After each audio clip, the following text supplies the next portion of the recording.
해남 진도완도 선거구에는 현역 의원과 이에 맞서는 2명의 후보가 출마 의사를 밝혀 격돌을 예고하고 있습니다. 후보자들의 주요 공약을 살펴봤습니다.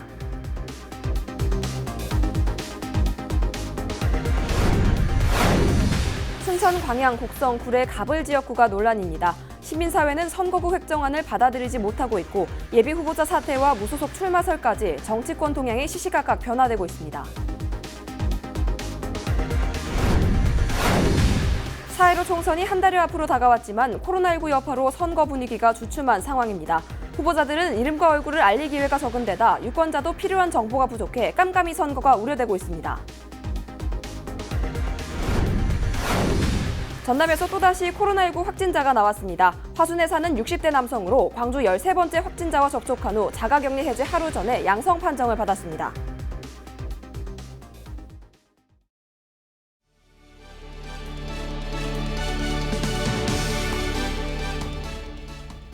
시청자 여러분 안녕하십니까? 헬로티비 뉴스입니다.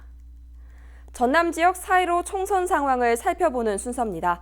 해남 진도완도 선거구는 현역 의원에 맞서는 2명의 후보가 출마 의사를 밝혀 모두 3명의 예비 후보자가 있는데요. 후보자들의 주요 공약을 살펴봤습니다. 보도에 박종호 기자입니다. 대통령 직속 국가균형발전위원회 국민소통특별위원인 더불어민주당 윤재갑 예비후보. 치열한 민주당 경선을 거쳐 본선거에 출마하게 됐습니다. 윤재갑 예비후보는 농어촌의 발전을 견인하겠다고 자부했습니다. 귀촌했던 사람들도 떠나고 하는 이런 농촌 어촌 환경인데 저는 농촌 어촌 이 농업업에 종사하는 분들이 소득이 좀 일정한 수준을 유지할 수 있도록 하고자 합니다. 20대 국회의원인 민생당 윤영일 예비후보. 재선에 성공해 그동안 추진해왔던 사업을 마무리 짓겠다고 강조했습니다. 윤영일 예비후보는 농어촌 발전과 현안 사업을 해결하겠다는 입장입니다. 농업 이러한 것들을 농촌과 어촌이 그리고 농촌과 농민들이 헌법의 공익적 가치를 인정받을 수 있도록 그런 공익적 가치를 헌법에 반영하기 위한 노력을 하겠습니다. 진도 관호마을 이장인 국가혁명배당금당 강상범 예비후보. 33정책을 통해 국민배당금을 지급하겠다고 강조했습니다. 국회의원 수를 축소해 절약한 세금을 국민들에게 돌려주겠다고 설명했습니다. 가장 중요한 사실은 무보수 명예직으로 가는 거예요. 그래서 매년 국회의원 300명과 보좌관 3,000명에게 지급되는 1조 8천억 원이라는 어마어마한 돈을 국민 20세 이상 국민배당금으로 지급하게 됩니다. 현역 의원과 이에 맞서는 여당 후보, 새로운 당 후보가 나서서 모두 3명의 예비 후보가 등록된 해남완도 진도 선거구. 지역민들의 표심이 어느 쪽을 향할지 관심이 모아지고 있습니다. 헬로티비 뉴스 박종호입니다. 순천 광양 곡성 구례 가불 지역구가 논란입니다. 시민사회는 선거구 획정안을 받아들이지 못하고 있고 예비 후보자 사퇴, 무소속 출마설까지 정치권 동향이 시시각각 변화되고 있습니다. 서경 기자가 취재했습니다. 순천 광양 곡성 구례 갑지역구 더불어민주당 서가번 예비 후보가 돌연 21대 총선 불출마를 선언했습니다. 서 예비 후보는 법도 무시하고 시민 의사도 묻지 않은 채 선거구 획정이 이루어졌고 경선 요청에도 불구하고 전략 공천이 이루어졌다며 총선 출마를 하지 않겠다고 밝혔습니다. 공정하지도 정의롭지도 않은 당내 패권 세력들과의 투쟁에 나서겠다며 앞으로의 행보를 추측해 했습니다. 서가번 후보와 함께 갑지역구 경선을 요구해왔던 노관규 후보는 무소속 출마를 계획하고 있는 것으로 알려졌습니다. 민주당에서는 소병철 예비 후보자를 전략 공천한 만큼 민주당을 탈당하고 조만간 무소속 출마 계획을 발표할 것으로 알려졌습니다. 이런 가운데 민주당이 전략 공천한 소병철 예비 후보는 선거관리위원회에 예비 후보자 등록을 마쳤습니다. 17일에는 출마 기자회견을 열고 선거구 획정안에 대한 강한 유감을 표하며 국회의원에 당선되면 반드시 선거구를 원상회복시키겠다는 입장을 밝혔습니다. 순천 광양 곡성 구례 을지역구 민주당 재경선은 치러지지 않을 전망입니다. 앞서 권양엽 후보는 순천 해룡면 지역민들의 입장이 반영되지 않았다며 재경선을 요구했지만 민주당이 기각하면서 당의 결정을 받아들인다고 전했습니다. 이런 가운데 순천 지역 선거구 획정에 대한 시민사회 반발은 계속되고 있습니다. 순천시 인구는 지난달 기준 28만 1천여 명, 선거구 상한선인 27만 명을 넘겨 분구 조건을 갖췄지만 원점으로 돌아간 상태이기 때문입니다.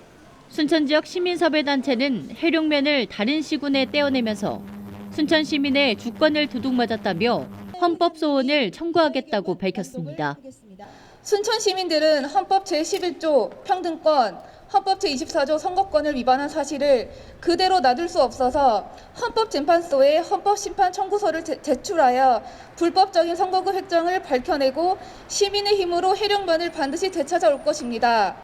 민주당 경선 후폭풍에 이어 선거구 획정에 대한 반발이 거세지면서 지역 정치권이 요동치고 있습니다. 헬로티비 뉴스 서경입니다. 4.15 총선이 한 달여 앞으로 다가왔지만 좀처럼 선거 분위기가 느껴지지 않습니다. 코로나19의 여파로 선거운동에 제약이 생겼기 때문인데요. 후보자들은 이름과 얼굴을 알릴 기회가 적은 데다 유권자도 필요한 정보가 부족해 깜깜이 선거가 우려되고 있습니다. 보도에 고정민 기자입니다.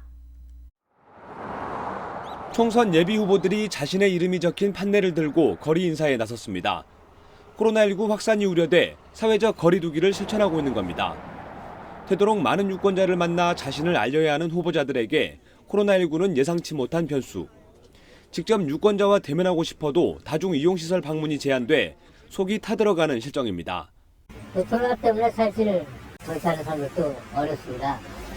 저희를 가지고 있는 진정성을 보여줄 기회가 많지 않아서 어려움이 많고 또 대면 접촉할 기회 이런 게 적어지지 않습니까? 그래서 총선이 한 달도 남지 않은 상황에서 유권자도 답답하긴 마찬가지입니다.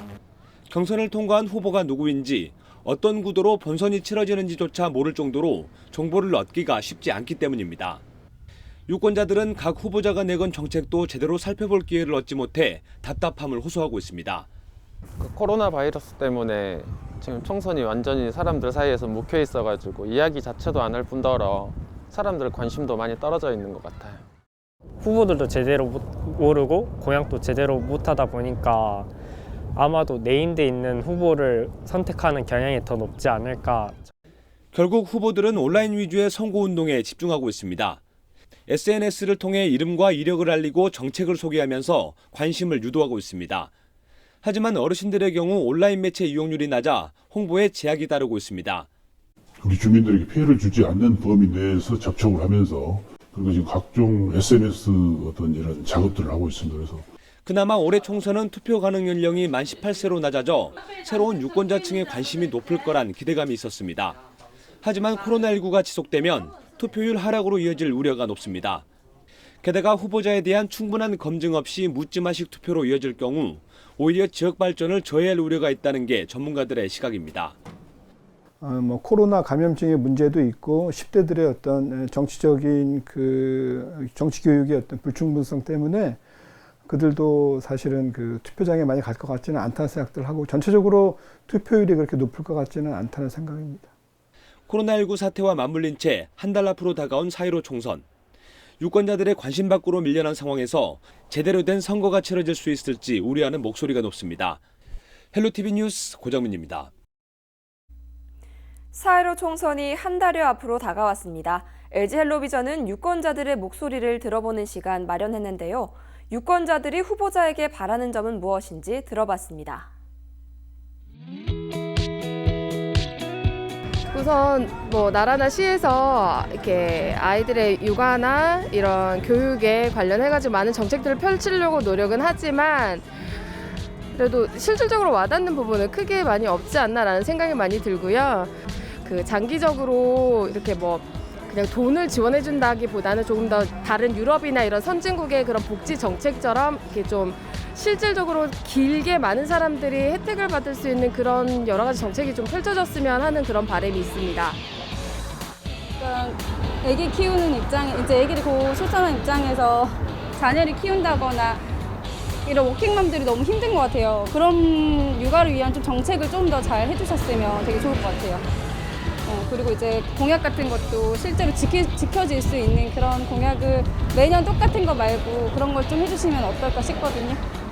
그런 분이 나오신다면 제가 꼭 투표에 참여해서 총선에 나오신 분들이 무엇보다도 개인의 유익이 아닌 국민의 유익이 되는 그런 정치를 좀 깊이 좀 생각하셔서 공약도 내걸으셨으면 좋겠고, 일시적인 공약이 아니라 향후 지속적으로 후손에게 물려줄 수 있는 그런 대한민국을 발전되게 할 수 있는 그런 공약을 좀 펼치면 좋지 않을까 그런 생각을 합니다.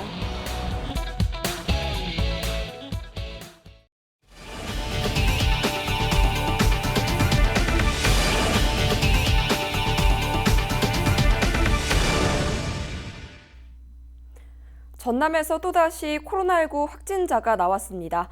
네 번째 확진자 발생 이후 15일 만인데요. 자세한 내용 송효창 기자가 취재했습니다. 전남의 5번째 확진자는 화순에서 나왔습니다. 전남보건환경연구원 검사 결과 오늘 0시 23분 최종 양성으로 판정되어 화순 전남대병원 음압병실로 격리 입원 조치하였습니다. 73살 A씨로 광주 13번째 확진자 B씨와 광주시 동구 모 아파트 관리사무소에서 함께 근무했습니다. B씨가 지난 3일 확진 판정을 받자 A씨는 바로 자가격리에 들어갔고 2차례나 검사를 받았지만 음성 판정을 받았습니다. 그러다 자가격리 해제 하루 전인 16일 목잠김 등 증상이 나타나자 다시 전라남도 보건환경연구원에서 검사를 받은 결과 양성 판정을 받았습니다. A씨는 자가격리에 들어가면서 부인과 아들을 광주 어머니 댁으로 보내 가족과의 접촉은 없었던 것으로 알려지고 있습니다. 하지만 자가격리 기간 동안 비염 치료와 코로나19 검사를 위해 화순읍의 의원과 약국, 보건소 등을 방문한 것으로 확인됐습니다. 전라남도는 A씨가 이용했던 의원과 약국을 임시 폐쇄하고 A씨의 추가 동선과 접촉자 등을 파악하고 있습니다. 전라남도는 이 밖에 유럽 등에 다녀온 내외국인 여행자를 능동관리 대상자로 분류해 관리할 계획입니다. 특별관리 절차에 한가 동시에 그분들을 보건소에 지자체 보건소에 통보를 해주겠다. 지금 이렇게 오늘 아침에도 질문에서 말씀이 있었습니다. 전라남도는 최근 다른 시도에서 잇따르고 있는 콜센터와 종교 집회 집단 감염에 불똥이 튀지 않을까 촉각을 곤두세우고 있습니다. 헬로티비 뉴스 수희창입니다. 코로나19 확산을 막기 위해 교육부가 전국 유치원과 초중고등학교 개학을 추가로 연기했습니다. 이에 대해 시민들은 어떻게 생각하고 있을까요? 여론은 지금에서 들어봤습니다. 전국 유치원과 초중고등학교 개학이 4월 6일로 또 한 번 연기됐습니다. 교육부는 학교에서 감염이 발생할 경우 가정과 사회까지 확산할 위험성이 높다는 전문가 의견에 따라 이같이 결정했다고 밝혔습니다. 시민들은 대체로 찬성하는 분위기입니다. 지금은 안전이 우선이라며 코로나19 확산을 막기 위해선 불편을 감수해야 한다고 말합니다. 코로나가 아무래도 전염성이 높은 거니까 안전을 최우선으로 해서 개학을 연기하는 게 맞다고 생각해요. 맞벌이모 가장으로서 아이들 주말을 이루고 평일이고 집에만 있는 거 보기 좀 힘들고 어려운 면이 있지만 아이들 건강을 위해서는 개학을 연장하는 게 맞다고 생각합니다. 손녀 있고 손자도 있는데 여전까지 집에서 지금 잘 저기를 하고 있었는데 학교 가서 옮겨오면 또 식구들이 다 또 옮길 수도 있는 거니까. 반면 더 이상 개학이 연기되지 않았으면 한다는 의견도 있습니다. 새 학기를 앞두고 있는 학생들은 공부에 차질이 생기지 않을까 걱정입니다. 빨리 친구를 만나고 싶은 학생들도 답답하긴 마찬가지입니다.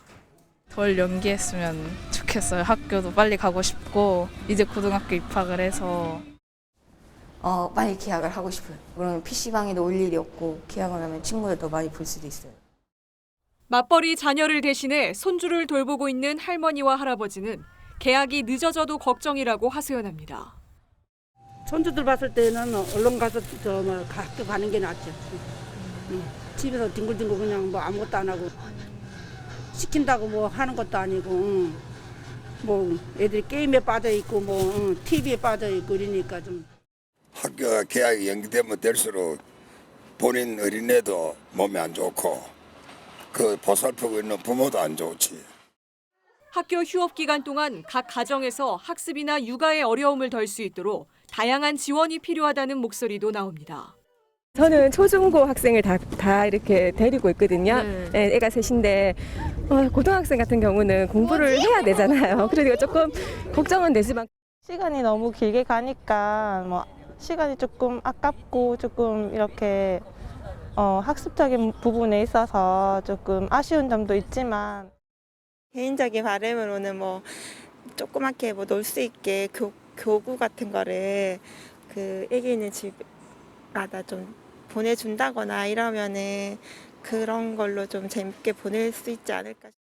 코로나19 여파로 사상 처음 4월 개학을 맞게 된 교육 현장. 각 학교에선 온라인으로 원격 학습을 도입하고 긴급 돌봄을 추가로 운영할 방침입니다. 헬로티비 뉴스 정선영입니다. 지난달 광주 전남 지역 수출입액이 크게 줄어든 것으로 나타났습니다. 광주 본부세관이 발표한 올해 2월 광주 전남 지역 무역 동향을 보면 광주 전남 수출은 지난해 같은 달보다 7.7% 감소한 31억 9,900만 달러로 조사됐습니다. 수입은 전년 같은 달보다 4.4% 감소한 29억 6,600만 달러이며 무역 수지는 전년 같은 달보다 35.9% 감소한 2억 3,400만 달러 흑자를 기록했습니다. 이는 코로나19 확산으로 인해 교역량이 크게 감소했기 때문인 것으로 분석되고 있습니다. 코로나19의 여파로 전남 지역 문화예술계와 여행업계의 90% 이상이 수입이 감소한 것으로 나타났습니다. 전남문화관광재단이 지난달 28일부터 10일간 도내 문화예술인과 여행사를 대상으로 온라인과 전화 상담을 통해 코로나19 피해 상황을 조사했습니다. 그 결과 공연 예술 분야에서는 전체 응답자의 98%가 공연 강습 취소와 연기 등으로 수입 감소를 호소했습니다. 미술 분야도 전체 응답자의 91%가 전시 취소와 연기, 수업 취소, 임시 휴관 등으로 큰 타격을 입고 있습니다.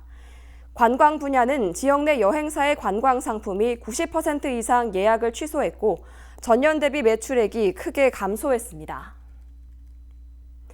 코로나19 사태로 수산물 가격이 하락하면서 수산업계마저도 비상이 걸렸습니다. 목포수협이 집계한 수산물 가격 동향을 보면 조기 100마리 한 상자당 가격은 70만 원 선, 크기가 작은 조기 135마리 한 상자는 40만 원 선이 형성돼 지난해 같은 기간보다 30만 원 정도 하락한 것으로 나타났습니다. 특히 갈치값의 경우는 5마리당 최대 15만 원 선으로 1년 전과 비교하면 반토막 났습니다.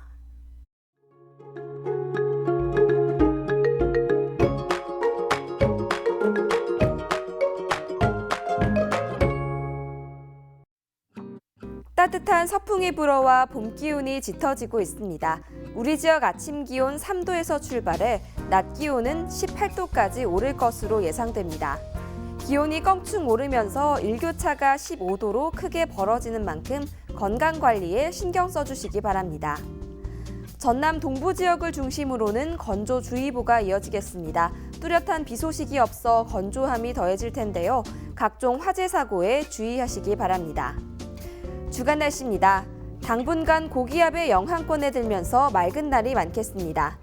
목요일에는 기온이 크게 오르지 못해 낮 기온이 12도 안팎까지 낮아졌다가 금요일부터는 또다시 기온이 올라서면서 포근한 날씨가 이어지겠습니다. 바다 날씨입니다. 바다의 물결은 남해 서부 먼바다에서 최고 2m까지 다소 높게 일겠습니다. 생활 날씨입니다. 저녁부터 아침 사이 가시거리가 200m 내외로 안개가 짙게 끼는 곳이 있겠습니다. 교통안전에 각별히 유의하시기 바랍니다. 일교차가 크고 대기가 건조할수록 호흡기 질환에 걸리기가 쉽습니다. 물을 자주 드시고 영양 섭취도 골고루 해주시기 바랍니다. 날씨 전해드렸습니다.